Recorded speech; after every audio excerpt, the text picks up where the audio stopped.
Once upon a time, in a kingdom nestled between rolling hills and sparkling streams, there was a small village called Starhaven. The villagers lived simple, happy lives, but they had one grand tradition. Every year, on the night of the falling stars, they would gather to make wishes upon the stars.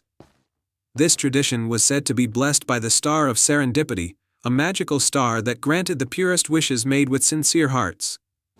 In this village lived a young girl named Arya, who was known for her kindness and unwavering optimism.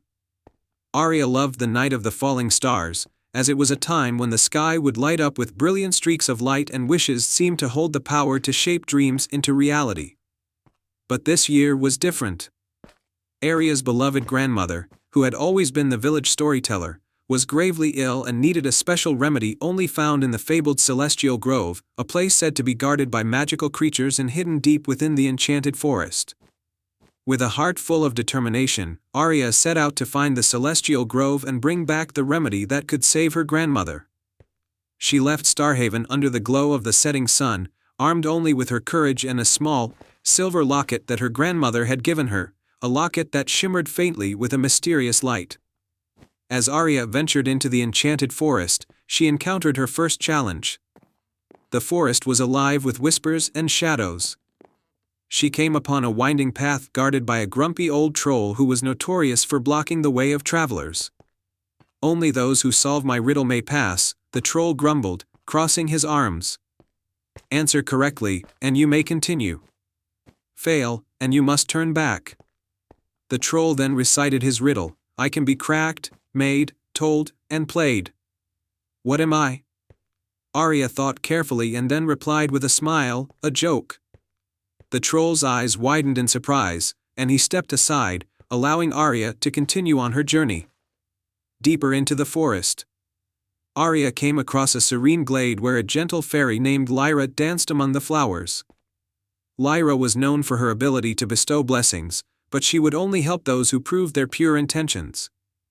Lyra fluttered her delicate wings and said, "To receive my blessing, you must show me an act of true kindness." Arya noticed a small, injured bird lying among the flowers. With great care, she tended to the bird, gently mending its wing and feeding it some seeds she had in her pocket. The bird chirped gratefully and took flight, its wings now strong and healthy. Lyra, touched by Arya's compassion, sprinkled a handful of stardust over her. "You have shown true kindness, dear child. Follow the path of stardust to find the Celestial Grove." Guided by the shimmering stardust, Arya reached the Celestial Grove, a magical place where the trees glowed with an ethereal light and the air was filled with the scent of blooming celestial flowers.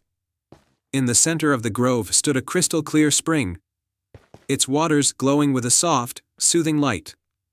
Next to the spring was an ancient tree with a face carved into its trunk.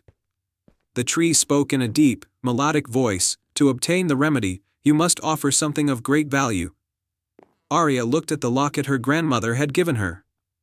It was precious to her, but she knew her grandmother's health was more important. She took off the locket and placed it gently by the spring. The spring's waters began to swirl and glow even brighter. Out of the glowing water rose a vial containing a shimmering liquid, an elixir that was said to cure any illness. Arya carefully took the vial and thanked the magical beings of the grove. With the elixir in hand, Arya returned to Starhaven, her heart full of hope. She rushed to her grandmother's side and administered the remedy. Slowly but surely, her grandmother's health began to improve. The village rejoiced, and the night of the falling stars was celebrated with even greater joy and gratitude. As the stars fell from the sky, each one seemed to sparkle with a new brilliance, as if acknowledging the bravery and selflessness of a young girl who had made a wish not for herself, but for someone she loved dearly. The village celebrated with a grand feast, and Arya was honored for her courage and kindness. The magic of the Star of Serendipity shone brightly that night, and the wishes made by the villagers seemed to glow with an even stronger light. And so, the kingdom of Starhaven thrived, its people forever inspired by the tale of Arya and the Night of the Falling Stars. Arya's grandmother recovered completely, and the locket was returned to Arya, a symbol of her love and the magic that had brought hope to their lives. And they all lived happily ever after, their hearts forever touched by the magic of the stars and the bravery of a young girl whose love knew no bounds.